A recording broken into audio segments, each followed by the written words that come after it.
Je vous adresse mes salutations dans le nom précieux de notre Seigneur Jésus-Christ. Message du jour, comment surmonter la tentation, 11. Bien-aimés dans le Seigneur, ouvrons nos Bibles dans Josué 7, 20 à 21. Nous y rencontrons un épisode dramatique de l'histoire d'Israël, la chute d'Akan. Cet homme, au milieu de la conquête promise, a ouvert une brèche par la tentation. Écoutez sa confession, j'ai vu, j'ai convoité, j'ai pris, et j'ai caché. Voilà la mécanique de la tentation, frères et sœurs. Elle commence par voir, elle s'enracine dans le désir, elle pousse à agir, et enfin, elle mène au cachet, car le péché se dissimule toujours dans l'ombre. Retenez ceci, ce que tu caches à l'homme reste toujours à découvert devant Dieu. Rien n'échappe à ses yeux, car sa lumière met à nu les profondeurs du cœur. La tentation agit comme un appât brillant. Akan a vu un manteau magnifique, de l'or et de l'argent. Mais ce qu'il croyait être un trésor est devenu un poison. Ce n'est pas ce qu'il a gagné qui a marqué son histoire, mais ce qu'il a perdu, la faveur de Dieu, la paix de sa maison, et la victoire d'Israël.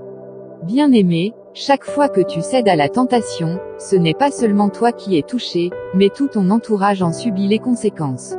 La défaite d'Israël devant Haï n'était pas due à la force de l'ennemi, mais au péché caché dans le camp. Voilà pourquoi nous devons traiter la tentation comme une affaire sérieuse et collective. Comment donc surmonter la tentation? Veille sur tes yeux, la tentation commence souvent par ce que tu regardes.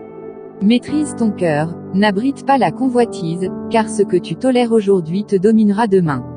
Choisis la transparence, confesse avant que la chose cachée ne devienne un jugement. Car Dieu pardonne toujours le cœur brisé et sincère. Écoutez-moi bien, l'ennemi ne peut rien contre un croyant qui marche dans la lumière. Mais là où il y a une cachette, il y a une porte ouverte.